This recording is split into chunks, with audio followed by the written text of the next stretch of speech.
Bonjour et bienvenue dans un nouvel épisode de Encore un podcast. Nous avons la chance aujourd'hui de recevoir coach Leïla 360.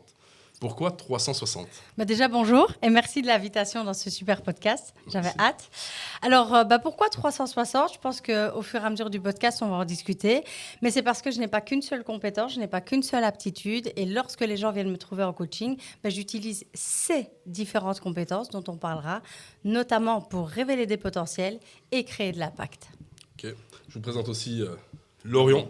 Enchanté, Lorion. Le jeune du jour. Parce que, en fait, j'aime bien avoir toujours l'avis des...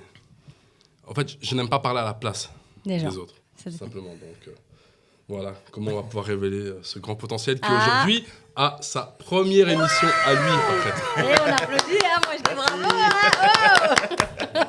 Donc voilà. Donc explique-nous un peu ton travail, donc coach, parce que souvent les gens ils disent coach de vie et autres. Aujourd'hui, je sais que c'est coach de vie, il y a un peu tout le monde qui se le revendique aussi. Et donc ça peut aussi des fois poser problème. Je vois de plus en plus de gens qui disent oui, mais je suis pas vraiment comme ça. Oui, moi, ma méthode et autres. Donc quelle est ta méthode et comment tu fonctionnes ? Mais c'est tout à fait vrai ce que tu dis. Moi, j'ai commencé à une époque où le mot rien que coaching, développement personnel, personne ne connaissait. Donc, tu sais bien que moi, à la base, je viens de Liège. Donc, à Liège, encore moins qu'ailleurs, j'ai envie de te dire, dans le monde. Voilà, oufti. Et donc, c'est vrai qu'à ce moment-là, il n'y avait quasiment pas de coach.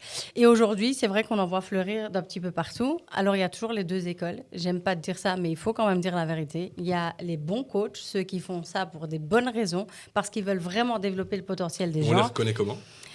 J'ai envie de te dire, on les reconnaît déjà à leur expérience. On les reconnaît à leur vécu. On le reconnaît à leur authenticité ou pas.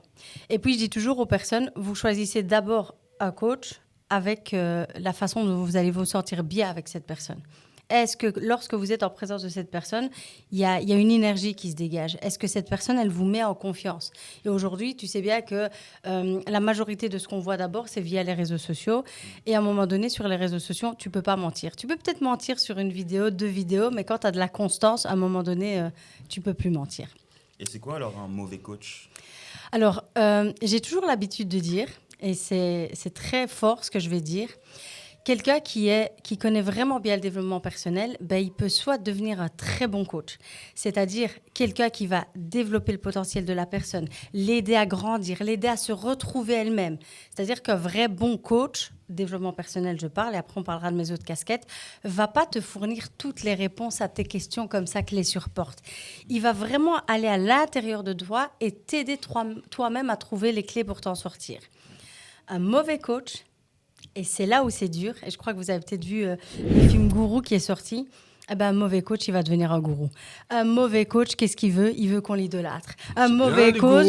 C'est bien, arrêtez. T'en sais pas lesquels, hein, c'est ça ? Mais pourquoi je dis ça ? Parce qu'à un moment donné, son intérêt, c'est pas la personne, c'est pas le potentiel, c'est limite... C'est qu'on le regarde, ouais, je vois ce que tu veux dire. Voilà. C'est que les vrais gens passionnés en soi...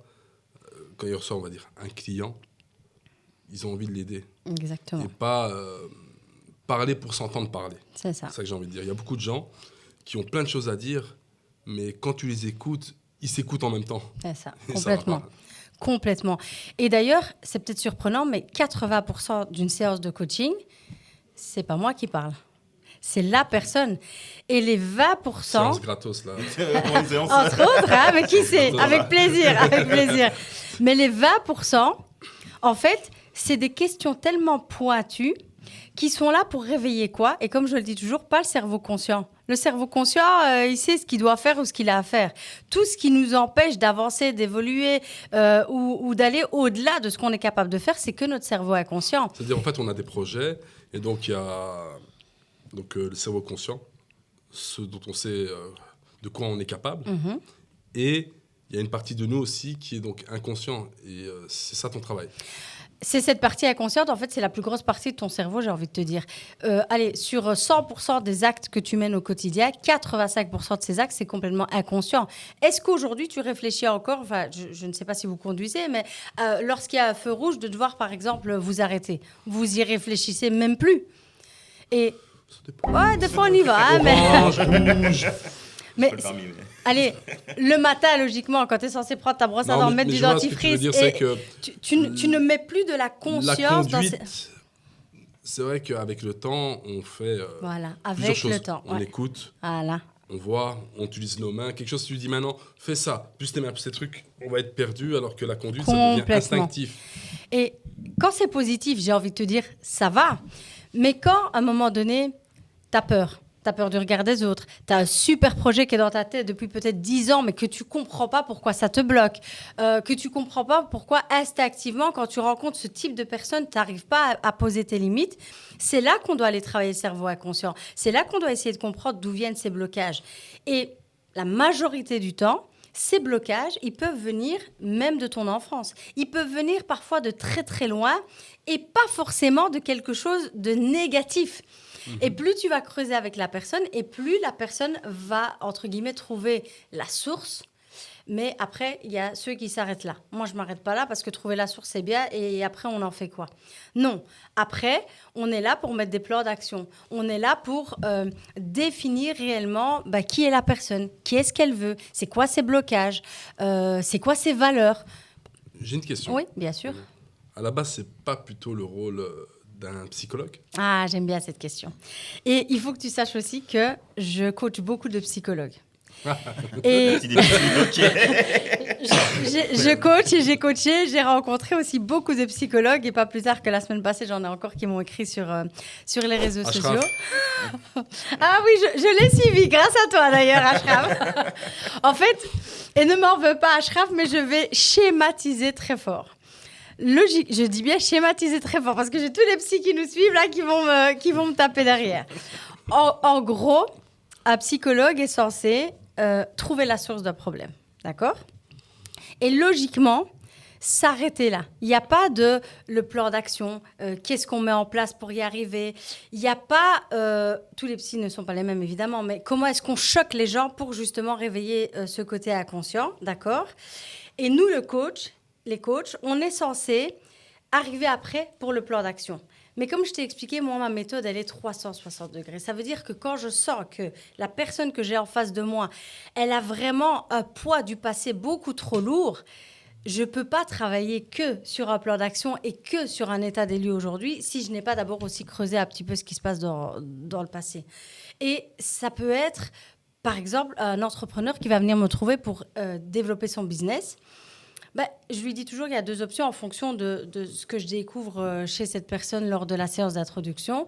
Je dis, il y a deux options. C'est soit tu veux que je devienne un bon coach, soit tu veux que je sois un mauvais coach. Et je lui dis, si tu veux que je sois un mauvais coach, il n'y a pas de problème, on ne travaille que sur ton business. On fait en sorte d'essayer de le développer. Mais de nouveau, à un moment donné, si ça coince, c'est parce qu'on n'aura pas travaillé sur les blocages de la personne. Et là aussi, et c'est pour ça ma méthode 360 degrés, notamment pour les entrepreneurs, je cherche d'abord à savoir si l'entrepreneur, il est aligné avec ce qu'il fait. Parce qu'aujourd'hui, tu peux très bien avoir un business. Tu peux très bien avoir un business florissant. Mais quand tu avances, tu te rends compte qu'il n'est pas en relation avec tes valeurs. Les gens avec qui tu travailles, ce n'est pas des gens qui te mettent en énergie. Et qu'à un moment donné, le vrai sens profond de ce que tu fais, ce n'est pas que l'argent. Et puis, tu t'étonnes de stagner. Ou tu t'étonnes que tu as juste envie de tout laisser tomber. Ou tu t'étonnes que tu as un super projet que tu as envie de faire, mais que ça colle plus, tu vois. Et c'est là aussi que je travaille alors sur cette méthode 360 degrés où d'abord, on se réaligne soi-même. Et parfois, et moi, j'ai déjà coaché là, ici, dernièrement, une entrepreneuse, son business, il florissait pas du tout alors qu'elle était compétente, elle était talentueuse. Et en fait, on a découvert que c'est le lien de, entre guillemets, subordination avec son père qui fait que elle avait tellement pas, en fait, coupé ce cordon ombilical et cette peur, en fait, de qu'est-ce que le père va dire, comment le père va réagir. Moi, mon père, il avait pas d'argent. Comment est-ce que tu veux qu'aujourd'hui, moi, j'ai un business dit facile où je peux gagner de l'argent facilement. Et quand tu arrives à déconstruire là, tu peux commencer à travailler plus sereinement sur le business de la personne. Moi, j'ai une question. Oui, bien sûr. À quoi ressemble en fait une séance typique avec Coach Leïla, du coup? Là, c'est une question à laquelle je ne peux pas te répondre. Okay. Et tu sais pourquoi? Parce que de nouveau, ça fait partie, d'après moi, de ce qui est bon coach et mauvais coach. S'il y avait une séance typique, je te fais un copier-coller de ce que je vais faire à lui ou de ce que je vais faire à l'autre. Et ça, ce n'est pas du tout ma façon de faire. Je dois d'abord voir, en fait, comment la personne arrive même en séance de coaching. Évidemment, j'ai des exercices types ou j'ai des choses assez claires que parfois j'utilise. Mais par exemple, je peux changer du tout au tout. Si je vois que tu arrives chez moi, tu es en pleine énergie, on va faire quelque chose où on va se servir de cette énergie. Et puis, si je vois que dans 2 semaines, tu arrives et tu as vraiment un mauvais mood où il vient de te passer quelque chose, je suis obligée de travailler sur ce point-là d'abord en priorité, tu vois. Okay. Et ça, c'est important de le dire parce que c'est souvent une question qu'on me pose. En fait, si je viens chez toi, comment ça se passe? Moi, j'ai la question qui fâche. Vas-y, on aime ça aussi. C'est un coût. Bien sûr, ça a un coût. Et ça, c'est important. Alors, ça a un coût, mais donc, j'aimerais... Le coût du mauvais coach et le coût du bon coach. C'est pas la même. C'est pas le même, je suppose. Alors, moi, j'ai d'abord envie de transformer ce mot, si tu veux bien. Je t'ai dit, je suis révélatrice de potentiel et je suis créatrice d'impact. Quand tu travailles sur toi, le mot coût, déjà, c'est un blocage. C'est pas un coût, c'est un investissement. Tout ce que tu mets dans toi, dans ton cerveau, dans ta manière de mieux aller, et qu'après, en plus, tu peux l'injecter dans ton business si c'est ta volonté, c'est pas un coût, c'est un investissement. Mais là où ça devient un coût, c'est si tu ne fais rien pour changer. Ça veut dire pendant combien de temps tu vas encore conserver tes blocages? Pendant combien de temps tu vas encore regarder les autres autour de toi évoluer? Pendant combien de temps tu vas toujours accepter finalement que la lumière, elle n'est pas parfois un peu sur toi aussi? Donc effectivement, chaque chose que tu vas faire dans ta vie, tu peux décider si c'est un coût ou si c'est un investissement. Et parfois, il vaut mieux acheter un peu moins de vêtements, un peu moins de gadgets, un peu moins de jeux de vidéo et se dire maintenant, je décide de travailler sur moi. Donc ça, j'ai envie de te dire, c'est le coût qui est transformé en investissement quand tu es bien accompagné, que tu trouves la bonne personne et que finalement, avec toute l'évolution que ça va t'apporter, tu vas faire x10, x15, x20 dans ta vie sur tous les points de vue. C'est le but dans n'importe quel business. Je veux dire, on investit. Je veux dire, celui qui pense qu'il peut faire du business sans mettre 1 euro, soit c'est le plus grand des génies et il a même fait plus fort que les génies précédents. Mais oui, tout est une question d'investissement. C'est ça. Je veux savoir, ça représente quoi comme investissement? Vas-y. Est-ce que tu as des tarifs différents pour chaque personne? Est-ce que tu fais des tarifs aussi pour les jeunes entrepreneurs, par exemple? Dans ce cadre-ci. En fait, moi, je divise toujours ça en 2 catégories. L'entrepreneur et monsieur et madame tout le monde. Pourquoi? Parce qu'ils n'ont pas les mêmes besoins.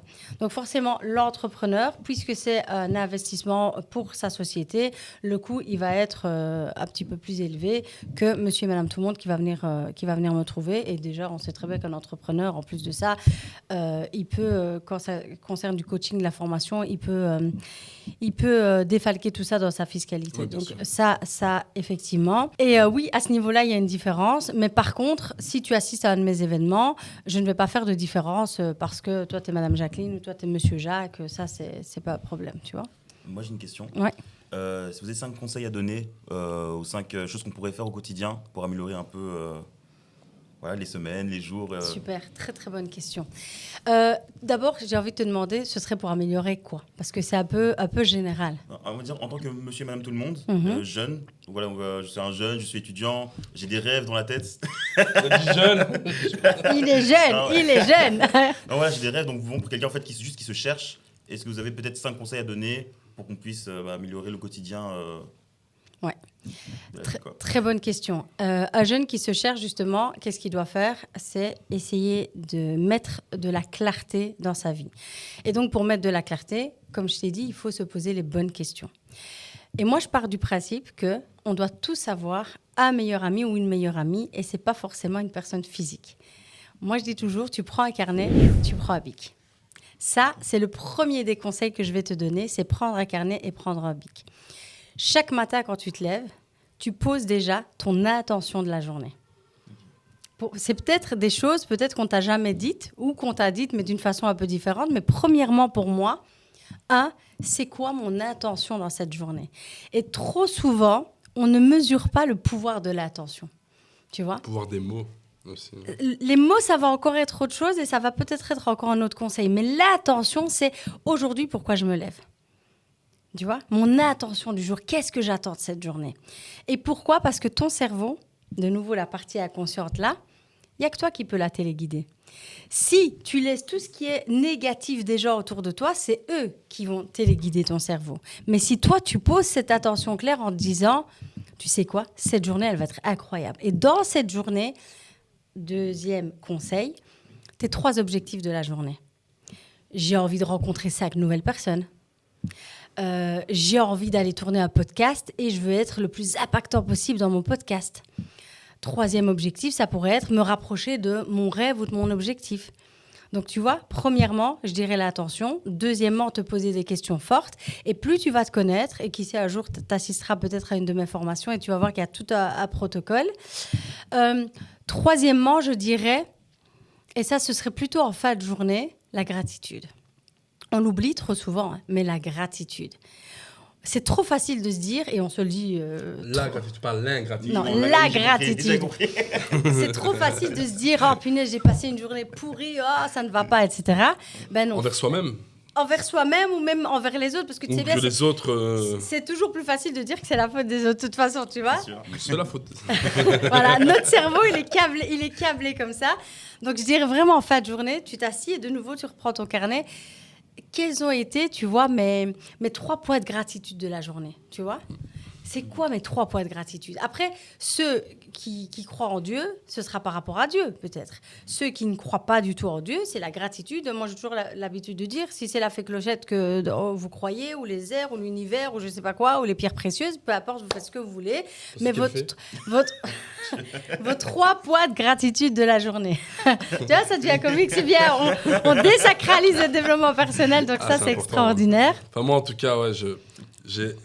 Mon plus grand trouble, c'est que même dans les moments les plus sérieux, mon cerveau, il fait cling. Mais c'est très bien. C'est très bien. Il y a deux, moi, vraiment, j'ai le cerveau qui est séparé. Celui qui est concentré, donc ça veut dire tout ce que tu as dit, j'ai retenu, donc j'ai mes questions, je mets des trucs pointilleux.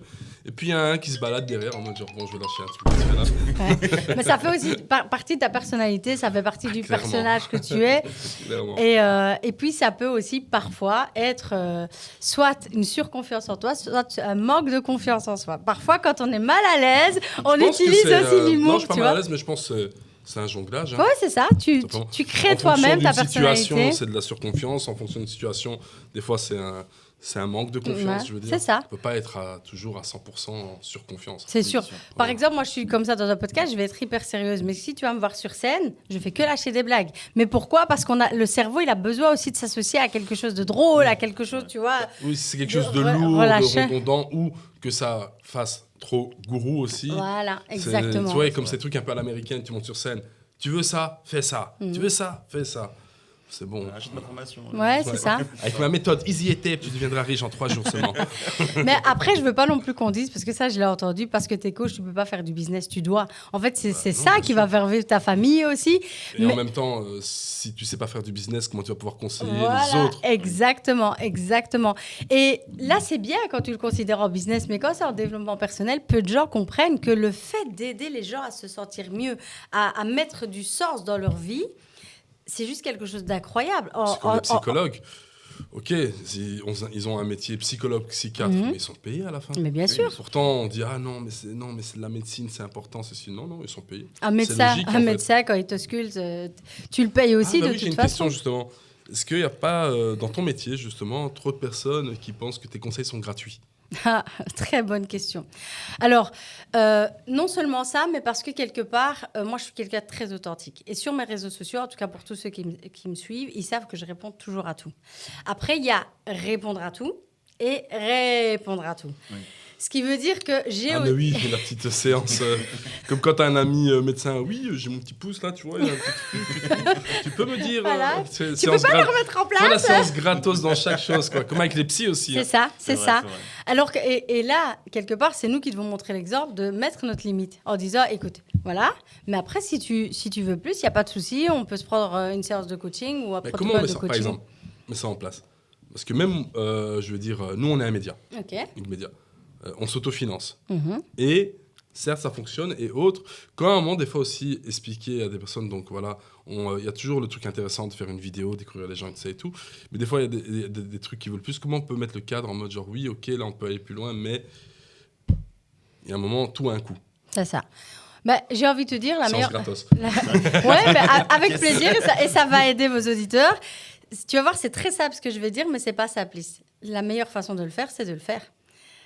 C'est vraiment ça. Ça veut dire que Quand tu sens, mais de nouveau, est-ce qu'on sait travailler nos limites ou pas? Parce que souvent, on ne le fait pas parce qu'on a peur de qu'est-ce que la personne va dire, qu'est-ce que la personne va penser. Est-ce que, non, je vais le perdre comme client si je. Alors que si tu te connais tellement bien, tu connais ton personnage, tu sais ce que tu veux et ce que tu vaux. Ça, c'est important. Et quand tu sais ce que tu vaux, tu donnes ce que toi, tu as envie de donner. Et à partir de ce moment-là, tu dis, tu sais quoi? Voilà, moi, j'ai fait ma partie. Maintenant, si tu souhaites une vidéo ou si tu souhaites une séance de podcast supplémentaire, voilà combien ça coûte. Okay. Après, rien ne t'empêche dans le voilà combien ça coûte. Si vraiment c'est quelqu'un à qui toi, tu as envie de faire un plaisir, là, tu peux. Non, moi, ça dépend de si c'est quelque chose de business. Non, par exemple, les associations. Jamais on demanderait le moins de centimes. Les grosses expériences de vie, par exemple, des fois, on reçoit des personnes qui ont souffert, qui ont eu un handicap ou autre, je veux dire, voilà, quoi. Je veux dire, on a aussi un côté très social dans le média, et à travers aussi le fait déjà de mettre les jeunes en avant, ça, c'est vraiment cool, de mettre aussi les expériences de vie aussi en avant. Ça, c'est incroyable. Nous, notre but, c'est pas d'avoir des stars ou autre. Moi, par exemple, parce que j'ai vu il y a pas longtemps des podcasteurs un peu plus connus faire de l'humour, mais c'était pas de l'humour, avec des blagues du style genre oui, maintenant on voit des podcasts entre deux personnes pas connues qui parlent de leur vie. Mais qu'est-ce qu'on s'en fout? Il y a des gens, je voyais repartager et tout ça. Oui, c'est drôle en soi, c'était drôle. Mais moi, je voyais ça mal, pas vis-à-vis de moi, mais par rapport au fait genre de qui toi tu es, c'est ça. Pour dire qu'une personne n'est pas intéressante, qu'une personne qui a une expérience de vie, qui a souffert, qui a vécu un moment fort ou quoi, n'a pas le droit d'en parler, même s'ils ne sont pas connus, quoi.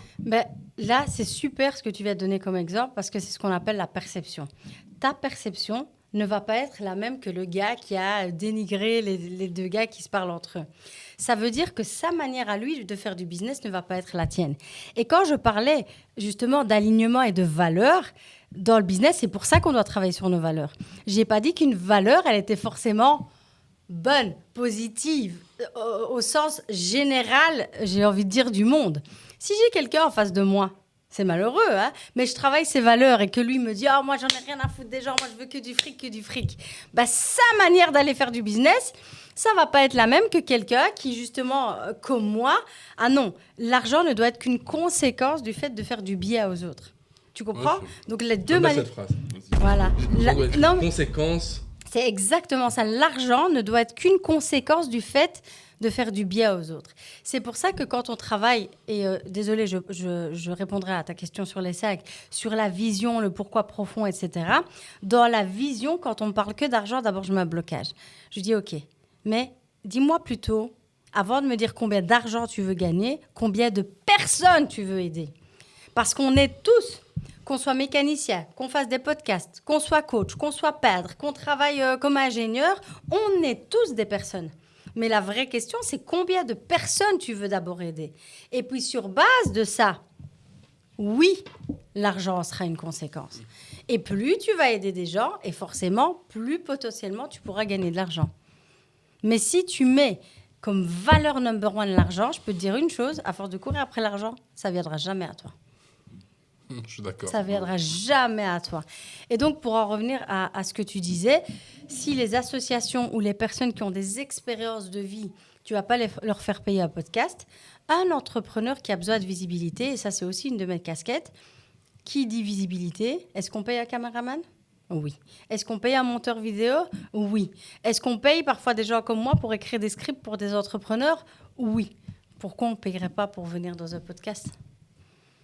Donc, c'est là que, oui, tu as le droit, en fonction de tes offres, de faire des prix tout à fait différents, comme je le fais pour personne lambda et business. Ok. Une question. Les gens qui viennent pour des coachings, est-ce qu'ils arrêtent au bout d'un certain temps ou est-ce qu'ils restent vraiment... je ne sais pas si c'est une fois toutes les semaines, une fois tous les mois, comment ça marche exactement? Alors, je vais t'expliquer un petit peu comment j'ai commencé. Au début... Comme pour tout, tu dois te faire de l'expérience et tu dois encore mieux comprendre le fonctionnement du cerveau.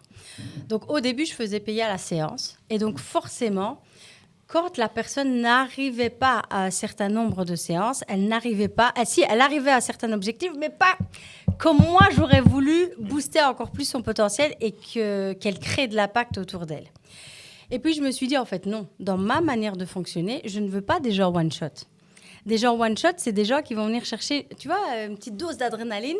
Tu as un petit Red Bull, là, même si je ne bois pas ça, mais voilà, tu vois, ton petit Red Bull vite fait, bien fait, je t'en shoot d'adrénaline, et puis boum, ça retombe, et puis Ou ces personnes qui ont juste besoin qu'on leur dit oui, vas-y, c'est bien ton truc, t'as raison, et après, ils vont se lancer, et puis...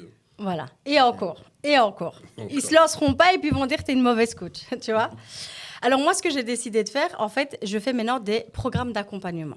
Ça veut dire quoi ? Ça veut dire que 2 programmes d'accompagnement, c'est sur 3 mois ou sur 6 mois. Et par mois, tu viens me voir 3 fois. Pourquoi 3 fois ? Parce que justement, j'étudie ce qui se passe dans le cerveau.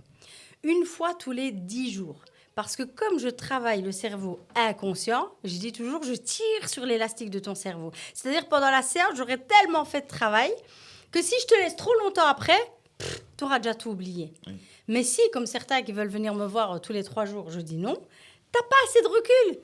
Puisque la séance que je vais faire avec toi, elle vaut quasiment 2 ou 3 séances. Il faut que tu intègres, que tu ingères, que tu prennes conscience, que tu fasses tous les exercices aussi que je te demande après. Tu vois ? Oui. Et donc, moi, ça, c'est ma façon de faire. Et en général, tout coach qui démarre, il va démarrer peut-être à la séance, peut-être aussi pour lui avoir un peu plus de confiance en lui. Et puis, quand il va se rendre compte vraiment de sa manière de fonctionner, alors à ce moment-là, il va fonctionner en programme d'accompagnement. Même en tant que coach, vous vous coachez en même temps. Alors, un coach, je dis toujours, si tu n'as pas de coach ou si tu n'as pas de gens autour de toi pour t'élever, tu n'es pas un bon coach. Moi, j'ai des coachs. J'ai des coachs dans les différentes disciplines que je veux travailler. Et pourquoi je vais chercher aussi ça ? Pour encore être nourri, encore plus pour nourrir les autres. D'ailleurs, ça m'a toujours fait rire. Et les gens qui viennent me trouver en me demandant « Est-ce que tu peux me former à être coach ?» La première question que je leur pose, c'est « T'as déjà au moins suivi un programme d'accompagnement personnel ?» Si on me dit non, j'ai dit, ben voilà par quoi tu dois commencer. On est d'accord que de toute façon, tout le monde ne peut pas être coach, non. Je pense. Et il faut avoir quand même un minimum, je veux dire, d'expérience sociale complètement. Et personnelle aussi. Si tu n'aimes pas les gens, laisse tomber, va faire autre chose dans ta vie. Parce que malheureusement, tu vois, quand on faisait la frontière entre les deux, malheureusement, il y en a qui n'aiment pas les gens. Mais si tu n'aimes pas les gens, tu ne fais pas un métier comme ça. Mais ça a poussé d'un coup, on ne va pas se mentir, il y a eu tout ce phénomène de coach. Et le problème, c'est qu'il y en a qui ont énormément travaillé sur les réseaux, ont tellement fait de pubs, tellement de choses. Un peu comme les influenceurs, il y a des très bons influenceurs. Exactement. Mais on retient les mauvais. C'est un peu pareil aussi aujourd'hui, beaucoup pour les coachs, on a des très bons. Ouais. Mais on retient surtout les mauvais et ceux qui ont fait des trucs abusifs, quoi. Et au-delà de ça, et merci pour le média que vous créez aujourd'hui, parce que souvent les meilleurs coachs, c'est ceux qu'on voit le moins. Peut-être parce que au début, déjà, de 1 et de 2, ils n'avaient pas aussi le budget parce que c'est pas si évident que ça, tu vois, de s'asseoir, peut-être d'acheter du matériel, de faire des belles vidéos, etc. Et on sait très bien qu'aujourd'hui, avec le temps d'attention qui est méga réduit sur les réseaux. En question de temps, il faut savoir que je vous avais contacté il y a combien de mois ? Je ne sais plus. Ah non, c'est en mois. Elle est occupée, puis elle avait un projet au Maroc, puis elle a ses clients. Je lui dis oui, on va voir, et puis voilà, on s'est rappelé quelques mois. Voilà, mais il faut que tu saches avec moi, et tu l'as bien vu, c'est encore la preuve, j'honore toujours ma parole. Donc à partir du moment où je dis quelque chose, je le fais. Je sais pas quand, mais je le fais, tu vois. Oui, en moi. En moi. Et il y en a d'autres qui attendent encore. Hein. Donc, bonne chance. Chacun son tour. Hein. Voilà, c'est ça. Et effectivement, ce que tu dis, la visibilité est importante. Et c'est pour ça que aussi dans mon process de coaching, c'est pour ça que 3 mois, 6 mois, j'accompagne aussi jusqu'à mettre ton authenticité en avant sur les réseaux sociaux. Mais c'est quoi aujourd'hui la plus grande difficulté pour un coach ? La visibilité. Ok, ça c'est logique. Mais c'est pas devenu justement... aussi un frein un peu de devoir être sur les réseaux, de devoir prouver, de devoir montrer. Parce qu'il y a beaucoup d'haters aussi. Ça, c'est pas grave. Si tu es un coach et que tu as travaillé sur tes émotions, ou si même tu n'as pas travaillé sur tes émotions, c'est la meilleure des choses qui puissent t'arriver. Quand j'ai démarré, sur les réseaux sociaux, je n'ai jamais eu autant de personnes aussi méchantes. Et, tenez-vous bien, les plus méchants, c'était pas monsieur et madame tout le monde. C'était des psychologues, des thérapeutes, des gens qui, soi-disant, sont dans le métier de la santé en me disant « Mais pour qui tu te prends, toi ?» Mais ils ont peur... Il y a beaucoup de... Il y a une petite guéguerre un peu psychologue-coach aujourd'hui. Et d'ailleurs, on fera un épisode avec psychologue VS entre guillemets, mais l'idée, c'est pas vraiment de faire un VS, c'est de montrer que votre travail est différent. Et il est complémentaire. Et ça, je tiens à insister là-dessus. C'est-à-dire qu'on a certaines limites aussi, nous, en tant que bon coach. S'il y a des personnes justement qui sont atteintes de maladies mentales où on voit bien qu'elles n'ont pas la conscience de ce qu'elles font ou alors elles sont trop loin en fait dans leur dépression, moi j'ai toujours mon catalogue entre guillemets de psychologues chez qui je peux renvoyer. Si c'est beaucoup trop loin et que c'est dans la démence et autres, j'ai aussi mes cartes de psychiatre. En tant vraiment que coach, on ne doit coacher que des personnes qui ont la conscience de ce qu'elles font. Mais je le dis, parce que malheureusement, quand je t'ai dit, quand ta valeur number one, c'est money, viens, j'encaisse et on verra bien après. Mais en faisant ça, on peut faire des dégâts encore plus catastrophiques que l'état dans lequel la personne est. Donc ça, c'est vraiment important de le dire. Et moi, fondamentalement, les autres, je ne sais pas, je n'ai aucune guerre envers qui que ce soit parce que tous les métiers sont complémentaires. Bien sûr. J'ai notamment un coaché qui est entrepreneur qui est venu me voir et qui me dit en fait je viens te voir parce que j'ai fait 3 séances chez une psy. Après la 3e séance, j'ai bien compris que c'était pas pour moi et c'est la psy en question qui m'a dit tu sais quoi, il vaudrait mieux que tu ailles voir une coach et je ne la connais pas personnellement, mais je te recommande coach Leïla. Donc ce qui veut dire que oui, on s'envoie aussi des personnes quand c'est pas notre champ de bataille, entre guillemets. Et deuxièmement, et quand c'est pas aussi les gens qu'on veut accompagner ou qu'on peut accompagner. Moi, je suis quelqu'un, et je dis souvent, je suis pas une coach gentille, et je le fais exprès. Je suis la personne la plus gentille sûrement de l'univers, mais quand tu viens en séance de coaching avec moi, je suis pas là pour, tu sais, chez les Marocains, on dit « Ça veut dire que je suis pas là pour te dresser, tu vois, te caresser dans le sens du poil et juste te dire ce que tu as envie d'entendre. » Voilà, à gauche ou à droite. Mais c'est vraiment ça, je suis là en fait pour réveiller cette partie inconsciente. Et c'est pour ça que parfois, au bout même de 1 ou 2 séances, les gens, ils aimeraient arrêter parce que j'ai touché le truc qui fait mal. Et c'est là qu'après, tu vois, ils conscientisent et ils reviennent, ils disent, tu sais quoi, je voulais arrêter et tout. Je dis, oui, je le sais, tracasse pas, je connais le fonctionnement du cerveau. Mais c'est là qu'on commence à travailler. Quand les gens, ça les quand il y a la prise de conscience. Voilà, ça les gratte à l'intérieur, ça leur fait mal. On va toucher quelque chose peut-être du passé ou du présent qui n'est pas encore réparé, entre guillemets. Donc voilà. Alors, est-ce qu'il y a déjà eu des ratés, peut-être dans le coaching ? Alors, je dis toujours une chose. Moi, en séance de coaching, je me donne toujours à 350%. 350%. C'est-à-dire, c'est pas 100%, c'est 350%. Et j'y vais avec tous les outils que j'ai. Je fais même bouger le corps, pour te dire.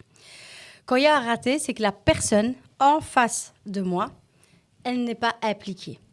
Et quand elle n'est pas appliquée, moi-même, je t'ai dit ça, c'est mes valeurs et ma déontologie, je ne chipote pas. Après 2 séances où elle n'est pas appliquée, je dis, soit à la 3e séance, tu es appliqué à fond parce qu'en fait, c'est ton avenir qui est en jeu, ton potentiel, etc. Ou alors on arrête. Impliqué ou manque d'honnêteté aussi, je suppose. Parce que si la personne n'est pas à 100% honnête dans ce qu'elle veut faire, tu te diriges vers le mauvais endroit aussi, je pense. J'ai rarement eu manque d'honnêteté, voire même jamais. Pourquoi ? Parce que j'ai cette force et justement parce que j'aime fondamentalement les gens et j'ai de l'empathie envers les gens que pour installer dès le début ce cadre. Et d'ailleurs, dès la première séance, même la majorité des gens me disent, tu sais quoi, je parle jamais à personne. Et là, avec toi... c'est parti tout seul. Je me demande même comment j'ai réussi à dire tout ça. Et parfois, des vérités qui datent de je ne sais combien d'années. Et donc ça, manque d'honnêteté, non. Mais de nouveau, manque d'application, oui. Et parfois, c'est ton cerveau inconscient qui le fait exprès. Toi, tu veux avancer, tu veux évoluer. Et lui, il va chercher des échappatoires, des excuses. « Oh, mais c'est bon, son truc, là, je le ferai après. Oh non, ce carnet d'écriture, on verra bien. » Mais je te dis, après 2 fois, oui, c'est mon métier et donc, versus, je dois gagner de l'argent, mais pas si la personne n'est pas appliquée et s'il n'y a pas du résultat concret qui va sortir de là. Dans les personnes impliquées, on va dire, les personnes qui se donnent vraiment à fond, bon, des fois, il y a des mauvais business plans, on ne va pas se mentir.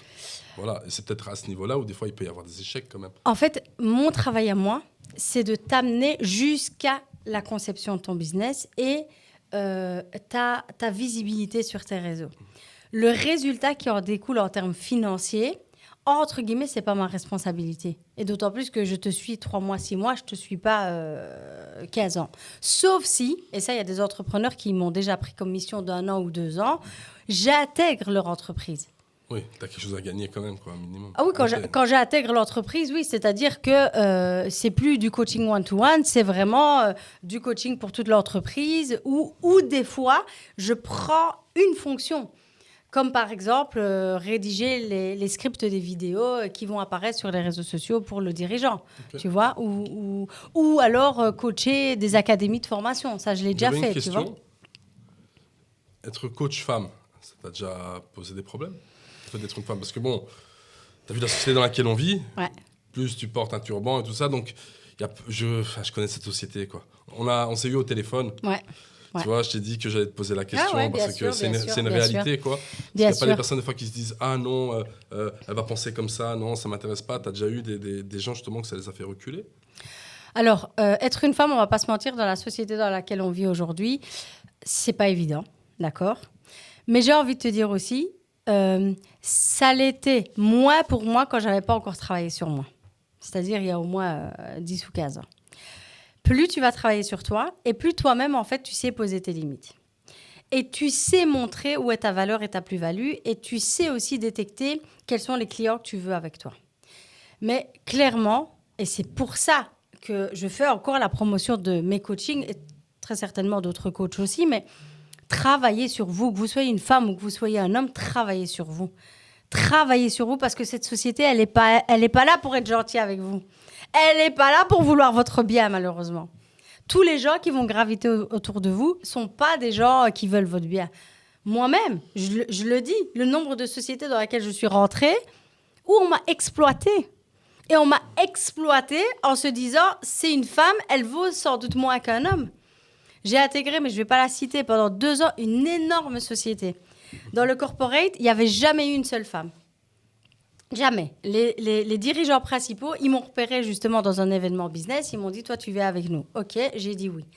Et puis là, à table, m'a regardé et m'a dit, tu sais quoi? Il y a plein de gens qui ont voulu prendre la place avant toi. Toi, une femme, encore moins. Je te laisse maximum 2 semaines avant que tu nous quittes. Je suis restée 2 ans. et cette phrase, ça t'a pas encore plus boosté? Alors, cette phrase, elle m'a énervée. Dans un premier temps. Elle m'a énervée, mais je me suis dit, tu sais quoi? Tu dois montrer l'inverse par le résultat. Et du coup, ça t'amène à faire des choses que tu ne devrais pas faire. Travailler 23h30 sur 24 pour un salaire qui n'est même pas un salaire cohérent. Accepter peut-être tout et n'importe quoi comme mission dans cette société. Et de nouveau, j'en reviens aux valeurs jusqu'au moment où tu te rends compte que c'est pas aligné avec toi. Aujourd'hui, tu referais la même chose? Absolument pas. Même avec un meilleur salaire? Même aujourd'hui... Non, mais c'est vrai. Money. Non, mais ta question, elle est hyper intéressante et je me la suis posée. Parce que, avec le recul, je vois bien, moi, l'impact que j'avais versus aujourd'hui, les sociétés, comment elles sont quand je n'y suis pas. Alors, il est clair que je me ferai un mal à plaisir quand même de retourner à la table, mais pas forcément pour négocier. Pour comprendre certaines choses, pour avancer et pour, parce que c'est fort, arriver à dire à quelqu'un en face, merci, mais non merci. Tu vois?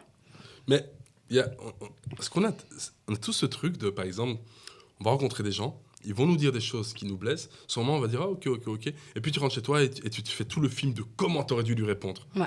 Ah, si je lui avais dit ça. Et puis, ils m'ont répondu ça et puis on se fait des films. Ouais. Pourquoi on fait ça? Déjà, de A, pourquoi on fait ça? Et de 2, je vais te donner la technique. Coaching gratuit ici, mais bon, c'est pas grave, on y va jusqu'au bout. Vas-y. Yes. Un chiffre que vous devez toujours retenir, c'est 48 heures. Pourquoi? Parce que si tu réponds directement à la personne, que tes émotions, elles soient négatives ou hyper positives. Regarde, tu me dis, si tu t'aurais donné plus. Jamais je vais répondre tout de suite. Jamais. C'est fini, ça. 48 heures. Et tu as le droit de dire à la personne en face de toi, écoute, c'est très intéressant. Moi, je conseille toujours déjà de prendre un truc pour noter. Ça vous fait encore un gabarit encore plus sérieux. Et dire, je te reviens dans 48 heures. Mais ton émotion, elle reste la même. C'est pas de non, ton émotion, elle reste la même. Super, j'étais ravie de te rencontrer. Dans 48 heures, je te reviens. Et ces 48 heures-là, elles vont permettre à ton cerveau de réfléchir de façon plus posée. C'est quoi les points positifs? C'est quoi les points négatifs? Punaise, il m'a proposé telle somme. Est-ce que vraiment, en fonction de mon nombre d'heures, etc. 48 heures. Parce que au-delà de ça, 48 heures, c'est même dans les relations de couple. Tu vois? C'est même dans les relations amicales. Sur le moment, dans ta conversation, je sais pas, avec ta femme ou avec ton meilleur ami, peut-être que toi, t'étais hyper énervé, mais rien à voir avec ta femme, rien à voir avec ton meilleur ami. Dans le couple, 48 heures, c'est un peu long. Tu vois. Bon, écoute, je te réponds dans 48 mais ça ferme dans 2 heures. Je te réponds dans 48 heures, chérie. OK? Non, mais tu vas voir, peut-être que dans 48 heures, je sais pas si c'est pour un achat ou je ne sais quoi, l'autre personne, elle aura eu aussi son temps de réflexion. Tu vois? Ah, ouais, ça va, elle aura la haine. Ah, ça, c'est pas grave. C'est un sentiment dont elle aura droit. Mais si toi, ça te met dans... Attends, Oui, à condition que ça me met pas dans un... Je remets quand même l'église ou la mosquée au milieu du village. Si toi, au moment où tu veux parler, t'es dans le confort total, pas de souci, réponds direct. Chérie, tu veux manger quoi ce soir? Attends, je te réponds dans 48 heures. Non, moi je vais lui montrer cet extrait, je dis non, on m'a dit 48 heures, c'est Coach Leïla qui l'a dit. Voilà. Ne parle pas avec moi, je ne pas... Voilà, 48 heures. Non, si ça vous met dans le confort, bien sûr, vous répondez tout de suite. Mais si c'est quelque chose qui vous demande une vraie réflexion, où justement tu vas regretter d'avoir réagi comme ça ou d'avoir dit les choses comme ça. Et je l'aime bien, moi, ce 48 heures, justement, même quand tu es hyper énervé. Parce que quand tu es hyper énervé, la personne, elle va venir, elle va peut-être juste te dire bonjour. Là, tu vas dire, m'emmerde pas, hein, toi. Alors que la personne en face de toi, elle t'a dit bonjour, elle t'a rien fait de négatif. Mais le problème, c'est quoi? C'est que toi, demain, t'as oublié. Parce que tu vas mieux. Mais la personne t'a créé quoi chez elle? De la frustration, de l'énervement. Demain, elle va te revoir. Elle va même plus te dire ton bonjour, tu vois. Il y a aussi les énergies que tu dégages chez les gens qui te renvoient, peuvent te mettre mal après pendant... Bien sûr. Bien sûr. Mais le fameux 48 heures, ouais, je voulais revenir dans le cadre professionnel. C'est hyper important parce qu'on a tous fait ce genre de rencontres. On rencontre une personne. Ouais. Ça se passe super bien. Ah, trop bien. Ah, non, oui, je vais faire ça avec toi et tout. Et tu es là, tu es content, tu rentres chez toi. Happy, j'ai rencontré une personne géniale, elle va me rappeler. Mais il y a 48 heures qui passent avec cette personne. Ouais. Et puis elle se dit, ah, mais j'étais dans l'émotion. Voilà. Ah non. Et tu n'es pas rappelé. Et puis au final, tu es déçu. Donc peut-être que même dans les moments euphorie, où tu rencontres des gens super géniaux, où tu te dis waouh, c'est incroyable, j'ai rencontré quelqu'un de génial, on va travailler ensemble et tout. C'est vrai que c'est mieux aussi d'avoir cette phase de 48 heures, déjà pour pas se sentir blessé, parce que je crois que vraiment ça nous arrive à tous, de rencontrer des gens vraiment super avec des super belles promesses. Et 48 heures après, non, il n'y a rien. Parce que la personne, l'émotion est redescendue.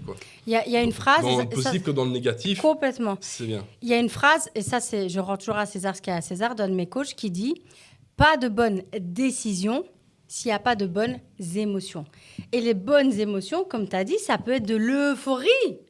Punaise, carrément, voilà, on te propose une voiture de fonction, on te propose ça, tu vas te dire waouh, man. Mais en fait, derrière ça, c'est peut-être un cadeau empoisonné. Et toi, t'es parti sur l'euphorie, vas-y, viens, je signe, et t'as même pas regardé ce que t'as signé. Et pareil, si t'es dans une discussion avec quelqu'un et que toi-même, t'es pas bien, peut-être que tu viens de perdre un ami cher ou quoi, c'est pas le moment de rentrer dans un terrain de négociation important. Et de nouveau, je le dis, négociation, c'est pas seulement business. Tu négocies avec tes enfants, tu négocies avec ton mari, tu négocies avec tout. Et tout est une décision à prendre. Moi, j'ai une petite de 2 ans et demi, les négociations, elles sont très dures. Elles gagnent toujours. Les enfants sont les meilleurs vendeurs de l'univers. Oui. Ma fille, elle... J'espère qu'elle va rester comme ça. Moi je l'espère aussi. Hein. Et des fois, quand je dis à mes enfants, ça suffit là, les négociations, ils reviennent, ils me disent, maman, c'est toi qui nous as enseigné ça. Oui, c'est vrai. Alors je ne dis rien. Je me tais. Elle a utilisé la carte Joker. Non. Parce qu'effectivement, j'éduque mes enfants aussi à devenir de futurs indépendants, tu vois, de dépendre de personnes. Et que on en avait parlé en plus. Oui, mais c'est important. C'est fini, le parent aujourd'hui qui impose, tu vois, une idée sa vision, ou un son rêve, vision, en fait. Voilà. C'est vrai que, surtout, notre génération, où on a grandi avec des parents, on va dire, pas arriérés, mais avec une mentalité très différente de « moi, j'ai pas pu faire ça, alors tu dois faire ça. Voilà, moi, je peux faire ça, je dois faire ça. » Ou l'inverse, « ouais, moi, j'ai pas eu ça, t'as pas besoin non plus. » Tu vois. Complètement. Non. Chaque être humain est différent. Nos enfants ne sont pas nos miroirs. Ils feront leurs décisions, ils feront leurs erreurs. Ça aussi, l'erreur. Ouais. C'est un point très important en tant que coach. Vous pensez quoi des erreurs, justement? C'est magnifique. Vraiment. Moi, je dis toujours aux gens, si vous n'êtes pas cassé la gueule, il est temps. Il est temps. Mais vraiment, tombe 10 fois, 15 fois, 100 fois, parce que l'erreur, c'est une expérience, c'est un apprentissage. Et de nouveau, si je n'ai pas fait l'erreur une fois, comment je peux, par effet miroir, justement, sortir de l'expérience et me dire pour la prochaine fois, ce sera mieux, ce sera différent. Il faut... Je suis d'accord, parce qu'aujourd'hui, je ne sais pas si vous voyez dans cette société, l'erreur est perçue vraiment comme le plus grand échec du monde, quoi. Ouais. Limite, tu fais une erreur, tu as honte, tu te caches, ah non, j'ai échoué.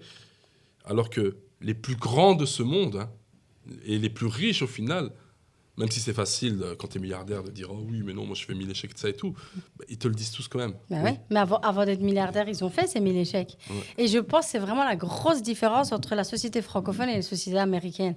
Les sociétés francophones, bah, l'erreur, c'est mal perçu, c'est mal vu, les échecs, les notes à l'école, toutes ces conneries-là.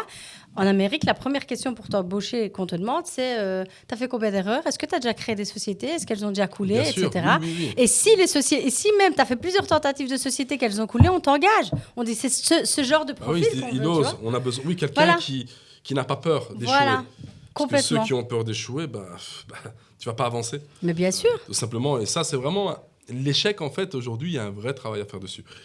Mais des fois, comme vous dites, c'est un problème aussi. Profond, familial.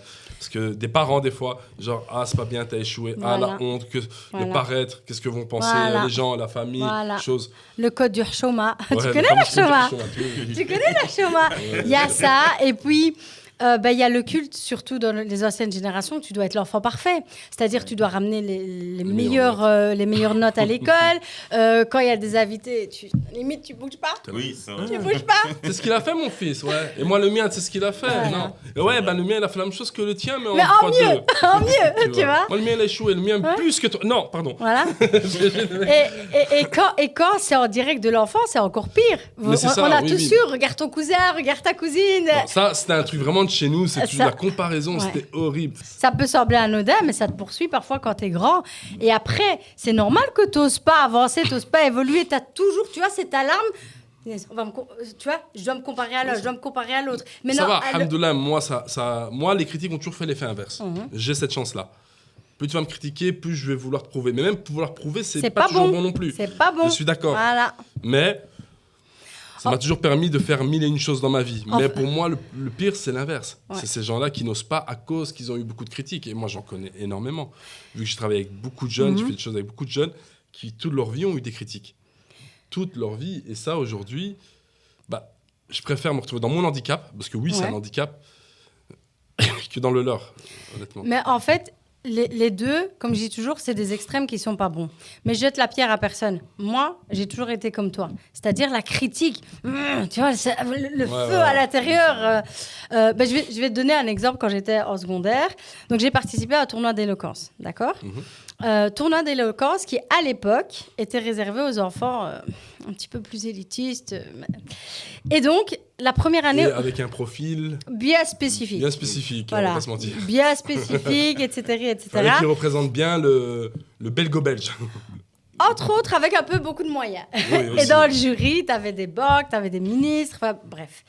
La première année, je décide d'y participer. Et d'abord, à l'école, on me dit oui, mais c'est aussi un peu ma faute. Parce que quand tu es enfant, bien que la nuit, tu lis tous les livres de l'univers que tu trouves, tu veux te donner un personnage en mode wesh wesh la famille, tu vois. Et quand le professeur arrive et il dit voilà, tournoi d'éloquence, il nous faut des élèves pour représenter toute l'école. Alors là, ton profond intérieur, il ressort. Je me redresse directement et je dis madame, moi. Il me dit oui, mais qui dit tournoi d'éloquence dit bien savoir parler français. Wow. Je dis, mais je savais que je jouais un personnage à l'école, mais qu'à côté de ça, moi, le français, la poésie, les prises de parole, c'était pas un problème. Elle te voyait en pot de pêche, casquette Gucci, voilà, comme ça. Voilà, toute sacoche. Tout à fait. Et du coup, moi, j'ai eu le réflexe de dire, de toute façon, madame, avec ou sans vous, j'ai le droit de m'inscrire, j'ai le droit de représenter l'école. Et donc, du coup, ça s'est fait quand même avec elle. Et je la remercie profondément, madame Colomb, je l'oublierai jamais. Madame comment ? Colomb. Madame Colomb. Et non, Colomb, hein. Ah non, mais vraiment. Une dame incroyable. Comme quoi, tu as toujours une personne, finalement, qui va marquer ton esprit. Et du coup, première année de ce tournoi d'éloquence, je vais jusqu'en finale et je finis 3e. D'accord ? Quand même. Ouais, vraiment. Alors que personne n'aurait misé un sou sur moi. Deuxième année, donc je suis encore plus expérimentée et j'avais le droit de participer 2 années de suite. Je ne passe même pas la première étape éliminatoire alors que mon premier des textes, c'était genre 100 fois mieux que ce que j'avais fait l'année dernière. Et dans le public, pendant la pause, il y a un journaliste qui vient me trouver et qui me dit « Une année, hein, mais pas 2 ». Donc, je comprends en fait que la première année, OK, on a fait passer ce spécimen, mais qu'il ne faut pas trop exagérer. Ça veut dire qu'il t'avait retenu quand même. Ah, il m'avait retenu. Et que tu le dérangeais un petit peu. Il m'avait retenu. Et donc, moi, mon premier réflexe, ça a été, Madame Collomb, c'est quoi le tournoi d'éloquence le plus haut, encore plus haut que ce qu'on a fait là? En fait, elle me dit, c'est le Lions Club de Spa. Mais elle me dit, t'imagines pas, Lions Club de Spa, le level que c'est. Je dis, on y va, on s'inscrit. Je sais pas où c'est, mais on s'inscrit. De nouveau, cette rage de me dire, non, je savais que je méritais de passer, j'ai pas passé. Moralité de l'histoire, le Lions Club de Spa, j'ai fini première, avec encore plus de participants, avec un niveau encore plus extraordinaire. Mais là où c'était plus beau, le journaliste, il était dans la salle. Il est venu me trouver à la fin en me disant... Alors là, vous m'avez cloué le bec. Ah, c'est encore plus beau, quoi. Ah, c'est un peu ces victoires un peu de trucs américains, là, où quand tu attends... Quand tu lances ta balle et que tu espères que le pardonneur il est là, tu vois. Voilà, c'est ça. Mais je redonne l'anecdote ici parce que quand tu finis première, bah, forcément, tu gagnes un petit peu des sous, pas grand-chose, puis tu gagnes des livres. Et j'avais gagné un voyage. Et alors, on me pose la question, dans tous les cadeaux, publiquement, on me dit, c'est quoi le cadeau, en fait, qui te fait le plus plaisir? Donc, tout le monde pensait que j'allais dire l'argent. La moula. La moulaga. Et j'explique, non, c'est le week-end de 2 jours avec toute ma famille à la mer du Nord. Bah oui. Je lui dis, parce que avec mes parents, on n'est jamais parti en voyage. On part 1 année sur 2 au Maroc pendant 1 mois, mais tout le reste du monde, on ne le connaît pas. Et je dis, là, je suis fière de dire que c'est moi, la petite de 16 ans, qui va emmener mes parents finalement en vacances. Oh, mais oui. Mais oui. En fait, c'est ça la plus belle des victoires au final. Au-delà des cadeaux, c'est de voir la fierté dans les yeux de ceux qu'on aime. Mais bien sûr. Et ça, j'aimerais insister sur le fait que l'argent, ce que ça représente, les marques et tout ça, ça veut rien dire. Et je redonne cet exemple de finale. Tous les finalistes, les 5, parce qu'on était 6, ils avaient tous des costumes Hugo Boss, Gucci, machin, des marques de tu sais pas quoi. Et moi, ma mère, elle s'était déjà cassé la tête pour me trouver un costume qui m'allait, parce qu'à l'époque, en plus, j'étais très, très forte. J'oublierai jamais, tout le monde est en brun bleu. Moi, je suis en mauve de chez C&A, tu vois. Costume qu'elle avait fait coudre, couper et tout ça. Et malgré, entre guillemets, ce que certains vont appeler une difficulté, moi, j'en ai fait une force, tout simplement. Et je me suis dit, vas-y jusqu'au bout. Au pire, tu finis pas première. Mais au moins, tu auras tenté le level encore plus haut, quoi. Et je pense que, tu vois, dans ma vie, jusqu'à vraiment travailler mon développement personnel, j'ai toujours fonctionné à la rage. Tu veux pas que je passe? Vas-y, je vais aller un échelon dessus. Ça, vous devez vous en servir comme moteur. Mais à un moment donné... À ce niveau-là, je suis comme toi. Je te mens pas, moi. Mais tu vas voir qu'à un moment donné, plus tu bosses sur toi... Et plus ton moteur, il va se transformer. Ça, je sais pas le faire, par contre. Pas encore. Justement, moi, je suis quelqu'un... T'es pas encore venu chez moi. Non, c'est parce que moi, je suis quelqu'un qui me suis mis des blocages pour avancer. En fait, chaque être humain a une manière de fonctionner. Ouais. Il y a des gens, ils vont parler, ça va leur faire du bien. Il y a des gens, ils vont parler, c'est pire. Et il y a des gens qui se mettent des blocages pour pouvoir évoluer et avancer. Maintenant, je sais qu'à un moment, il y aura un plafond de verre dans ces blocages. Et à ce moment-là, je me dis... Je ferai ce qu'il faut à ce moment-là. Mais pour l'instant, ça fonctionne, donc je surfe. Mais ça veut dire... Il y a des chemins, et au lieu d'aller tout droit, des fois, je vais faire comme ça, puis je vais revenir en arrière, puis je vais avancer. Mais en fait, c'est bien. Mais d'un autre côté, en fait, les blocages que tu t'imposes, c'est que des peurs cachées. Ce qui veut dire que, imagine-toi, s'il n'y avait pas ces blocages-là, où est-ce que tu serais déjà aujourd'hui? En fait, le problème, c'est que c'est des blocages qui prennent du temps à résoudre. Et le temps, je ne l'ai pas. Je sais qu'on dit qu'il faut le prendre, mais... Mais évidemment, j'ai 38 ans. Ouais, c'est jeune. J'ai dit, moi, j'ai été papa à 17 ans. C'est pas le cas. Je suis déjà fatigué. J'ai plus le time. Faut que je pense. Non, mais c'est réel, quoi. Je vais pas faire semblant, quoi. Ouais. Et donc, à un moment... Mais c'est pour ça, alors, et je parle pas forcément de moi, le coaching, en général, c'est un accélérateur. Encore plus si tu n'as pas le temps. Si tu es tout seul dans tes démarches, tu vas peut-être prendre encore 38 ans supplémentaires. Tandis que si tu cherches à aller chercher des raccourcis, déjà les raccourcis, de toi, te connaître, ta personne. Et puis que dans le process de coaching, tu vas aussi trouver des raccourcis pour ton business. Et puis pourquoi pas des raccourcis sur ta visibilité. Et au-delà de ça, ma force à moi, c'est le réseautage. Donc je fais aussi énormément d'événements pour que les gens se rencontrent, réseautent, discutent entre eux, etc. Et combien de personnes me disent, bah, regarde, X et Y, on s'est mis ensemble et on a fait un truc ensemble, tu vois. Et donc ça, c'est la vraie force, justement, de décider de travailler sur soi et de prendre quelqu'un pour accélérer, tu vois. Et ça rejoint un peu la question que tu disais tout à l'heure, c'est quoi le coût ? Ben, le coût, c'est ça. Le temps, c'est la valeur la plus précieuse qu'on a. Ah oui. Ben justement, c'est pour ça que je dis des fois, quand je dis j'ai pas le temps, c'est une question de... j'ai aussi un moment envie de profiter aussi un peu, quoi. Je veux dire, on a tous ce besoin de penser à soi, mais il faut mettre, aujourd'hui, on va pas se mentir, hein, la vie a évolué, tout coûte 25 fois plus cher. C'est ça. Donc soit tu te donnes les moyens, tu te donnes à fond et tu vas à fond pour obtenir ce que tu veux, faire plaisir aux gens que tu aimes et à toi-même. Soit tu prends le temps et puis tu te réveilles dans 10 ans et tu te dis « Ah ben, il est trop tard ». Même s'il n'est jamais trop tard. Même à 50 ans, si tu as envie de te lancer, à 60 ans, si tu as envie de te lancer, fonce, quoi. En fait, le temps, c'est qu'une question de priorité, déjà, de 1. Et de 2, c'est qu'une question de focus. Pareil, quand j'ai lancé mon business, même si j'ai un mari, j'ai des enfants, je savais le poids de ce sacrifice. De telle année à telle année, focus. Focus, focus, focus. Et après seulement, tu pourras défocuser un peu pour profiter. Et c'est véridique, pendant 8 ans, je ne suis pas partie en vacances. Est-ce que j'aurais pu partir en vacances ? Oui. Est-ce que j'avais peut-être l'argent pour partir en vacances ? Oui. Est-ce que j'avais l'énergie ? Oui. Mais le temps de si je pars en vacances... Mais ces pensées de vouloir partir en vacances, tu les as entre guillemets bloquées. Comment ? Tu les as un peu bloquées, toutes ces pensées. Ah, j'ai envie d'aller en vacances. Ah, j'ai envie de ci. Vous les avez bloquées pour pouvoir focus sur ça.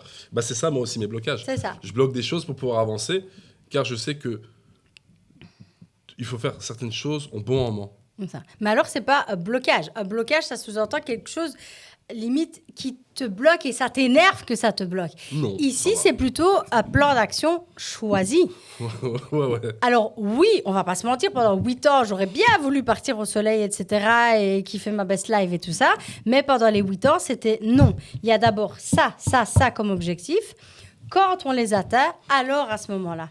Mais c'est aussi, d'une certaine façon, prendre un peu en otage sa famille. Donc, il faut que sa famille, elle soit aussi impliquée. Consciente. Par exemple, moi, mes enfants, peu importe, depuis tout petit, je parle avec eux de tout ce que je fais. Je les conscientise sur chaque chose.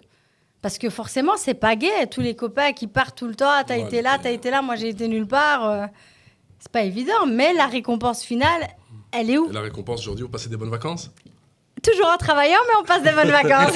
Ah oui. Quand on est indépendant, on travaille toujours. On travaille toujours. Se déconnecter complètement du cerveau, ça n'existe pas. Non, et ça, ce serait un mensonge. Un entrepreneur qui dit...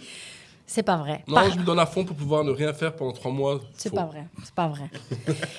et ceux qui te le disent, quand tu parles avec eux, ils te disent « Oui, mais ça, c'est pour les réseaux sociaux. » Tu comprends ? Donc, de nouveau, c'est pas authentique. Ouais, mais justement, c'est pas bien parce que il faut... Voilà, c'est ça. En fait, il faut dire les vraies choses aux gens. Bien sûr. Si tu veux avancer, c'est possible, mais ça va être dur. Mais est-ce que tu es capable, justement ? Pourquoi aller vendre du rêve pour à la fin, les gens, après, ils s'écroulent ? Voilà. Parce que avec les réseaux sociaux, on voit les gens aux Maldives, on voit là-bas, on les voit ci, on les voit ça, on les voit profiter avec des cocktails à la plage. Mais après, ouais, là, tu les vois profiter, mais quand ils rentrent, après, peut-être ils souffrent pendant 1 an. Quoi. Exactement. Et c'est pour ça, par exemple, moi, j'ai instauré, même avec mes propres enfants, on part en vacances, ok, mais il y a toujours 1 heure sur la journée où ils doivent bosser. Même eux, ils doivent bosser. Et j'en ai fait des stories où, tu sais, il y a vacances et vacances. Une fois, on s'était autorisé juste essayer à prendre un petit hôtel à Bruxelles parce que je disais à ma fille, à un moment donné, tu veux quoi, même pour ton anniversaire ? Elle m'a dit, juste une chambre d'hôtel, tous ensemble, même si on va qu'à Bruxelles. J'ai dit, ça va. On a été juste ici à Bruxelles et... C'était les vacances. Le peignoir, le truc. J'ai vu le peignoir. Ah non, ma fille, c'est encore pire que le peignoir. C'est les petits savons, les petits shampoings. Ah, là, les petits trucs dans les suites comme ça, là, les petites choses, oui. Voilà. Mais c'est pas, ouais, ouais, même moi, je kiffe. On va pas se mentir. Moi, les mignonnettes, je les récupère, j'ai payé ma chambre. Voilà. Mais elle T'es adore. content quand t'es chez toi que tu retrouves, tu fais, merde, j'ai mis un shampoing. Oh. Voilà. Mais voilà, et c'était son truc, et j'ai dit ok, mais bon, il y avait 1 heure, elles ont pris leur livre, etc. Moi, j'étais sur mon ordi. Il y a cette discipline. Tu peux pas faire croire aux gens, c'est pas vrai. Ou alors, tu veux que quand tu rentres, ton business, il s'écroule, tu vois. C'est sûr. Je sais pas si t'as une dernière question, et après, je te laisserai faire une conclusion pour ce premier épisode. Ok. Moi, j'aimerais savoir si on peut te retrouver autre part que sur les réseaux sociaux. Bien sûr, bien sûr. Je peux même donner mon numéro de téléphone parce que je le donne toujours à tout le monde. Le 0497 90 99 03. Je crois que c'est la meilleure façon, de toute façon, de contacter Coach Leila. C'est à l'ancienne, genre. Ouais. Avec les petits numéros qui passent là, comme sur à l'époque. Alors, si possible par WhatsApp, comme ça, peu importe le moment. Le numéro Donc, 0497 90 99 03. Il n'y a rien de mieux que l'authenticité. Donc, ça, c'est la façon. Ou sinon aussi, franchement, la façon la plus authentique, c'est via les réseaux sociaux, je réponds tout le temps. Les gens sont même étonnés que ce soit moi qui réponde et qui envoie des audios, mais j'y tiens vraiment. Moi, je suis pas, et je le précise, je suis pas sur les réseaux sociaux, entre guillemets, juste pour être sur les réseaux sociaux. Les réseaux sociaux, ok, c'est un outil de travail, mais c'est surtout un outil pour se connecter. Les gens oublient, en fait, c'est quoi l'origine des réseaux sociaux. C'est vrai. Je parle vraiment aux gens. Tous les gens qui me suivent aujourd'hui, sauf les nouveaux, là, depuis que j'ai sorti une vidéo hier ou avant-hier, j'ai pas encore eu l'occasion d'aller discuter avec eux. C'est quasiment que des gens avec qui j'ai déjà discuté au moins une fois. Et ça, pour moi, c'est hyper profond. De se dire, les réseaux sociaux, c'est vraiment... Il faut revenir... Il y a une manière positive de les utiliser. Par exemple, ce matin, on a sorti un post sur le harcèlement. Ah, très important, c'est ça. pas ce qui fonctionne le plus, parce que je vais pas vous mentir, quand vous mettez des bêtises, les gens, ils adorent. Voilà, c'est ça. Mais on peut aussi les utiliser à bon escient, quoi. C'est ça. C'est ça. Par contre, je veux quand même faire un plaisir à notre jeune qui a décidé, tu vois, T'as dit quelque chose qui est hyper intéressant et je vais peut-être prendre juste une minute ou deux. T'as dit que t'as plein de rêves dans ta tête, t'as plein de visions dans ta tête. Oui. Explique-moi un peu ce que c'est pour que je vois comment, en peut-être une minute ou deux, je peux aller pousser ça encore plus loin. Alors, j'aimerais développer un business. Donc, étant indépendant étudiant, j'aime la musique, j'aimerais beaucoup me développer sur ça. J'aimerais beaucoup aussi perdre du poids, par exemple. J'ai plein d'objectifs comme ça, en fait, mais tout d'un coup. Okay. Et donc, comment faire pour en fait un peu démêler le tout et pouvoir mettre un peu... Alors, je vais te répondre vraiment très synthétiquement. Si tu veux tout faire en même temps, tu vas rien faire. Et c'est même pas l'objectif d'une vie de vouloir tout faire à la fois. Je donne une super formation de jour sur l'organisation stratégique où d'abord, avant tout, on fait de la clarté dans sa vie. Première question que tu vas te poser, c'est dans tous mes domaines de vie. Les domaines de vie, c'est la santé, c'est le sport, c'est la famille, c'est l'argent, c'est les relations, c'est le business. Cette année, c'est quoi les 3 domaines que je veux le plus voir évoluer ? Tu ne te concentres que sur 3 domaines. Dans ces 3 domaines-là, tu vas aller chercher un objectif. Pas 1000, pas 2000, pas 3000, un. Ça veut dire que déjà ton cerveau, il va être focalisé sur quoi ? Il va être focalisé sur 3 domaines, un objectif par domaine, ça veut dire 3 objectifs sur l'année. Et puis ces 3 objectifs sur l'année, tu vas les morceler. On a plusieurs objectifs en commun, donc développer le business et perdre du poids. Là, sur 4 mois, j'ai perdu 14 kilos. Et mon objectif n'était pas de perdre des kilos, c'était de perdre de la graisse. Et j'ai au moins perdu 6% de masse graisseuse. Pourquoi ? Parce que un de mes 3, c'était focus santé. Et ça en devient une obsession. Mon mari te le dira, je compte mes protéines dans mon assiette pour être sûre d'avoir mon nombre de protéines sur la journée. Et en fait, quand on veut réussir un objectif, on doit être obsédé. Et qui dit obsédé dit, parfois il faut supprimer l'amusement. Quand on est jeune, c'est le plus difficile. Il faut savoir dire non aux copains. Il ne faut pas toujours leur dire non, mais en tout cas, jauger un maximum. Donc vraiment, si je peux te donner ce conseil-là et que tu repartes avec ça, vouloir tout faire à la fois, tu feras rien. Mais te dire, j'ai 1 an pour réaliser 3 objectifs. Ces 3 objectifs de l'année, je les morcelle en mois. Et de mois, je les morcelle en semaines et de semaines en jours. Par jour, tu auras 3 micros-objectifs à atteindre. 3. Peut-être 1 sur la santé. Peut-être marcher 10 000 pas par jour, j'invente. 1 sur le business. Ça veut dire peut-être travailler ma vision du business d'abord. Donc, écrire quel genre de business. Voilà, ça, c'est mes compétences. Ça, c'est mes talents. Et puis, évidemment, la connaissance. Forme-toi sur chaque chose dans laquelle tu veux exceller, quoi. Merci beaucoup. Avec plaisir. Vraiment avec plaisir. 1 000 €. Wow. Maintenant, là, comme ça ? Tout de suite. Non, ce serait vraiment avec plaisir. Et si tu veux, c'est une catégorie de personnes que j'accompagne énormément, les adolescents. Et j'ai envie de te dire, toi, tu as une chance inouïe que nous, en tant qu'entrepreneurs, on n'a pas. C'est le statut d'étudiants entrepreneurs. Vas-y, va me faire de l'argent, s'il te plaît, avant que tu sois plus étudiant. Franchement, je dois t'exploiter. Si j'avais eu Ramène-moi d'autres proies, s'il te plaît. Si j'avais eu la lucidité, franchement, que j'ai aujourd'hui quand j'étais étudiant. Ça, on la saura. Même moi, franchement. Moi, j'ai juste fait des jobs d'étudiant. Si j'avais mis ça en étudiant entrepreneur, mon Dieu. Ça, c'est qu'en Belgique, on a la chance. Ouais, c'est pour ça. Ouais, on se plaît toujours de la Belgique, des TVA, mais je vous assure qu'on a pas mal de choses qui sont, bonnes choses, bien sûr. Qui sont bien sympas et qu'il faut aller chercher à fond. Parce que tu as une petite conclusion, tu veux simplement passer aux gens qui nous écoutent. Ok. En conclusion, je dirais simplement que le plus important dans votre vie, c'est d'abord de vous connaître.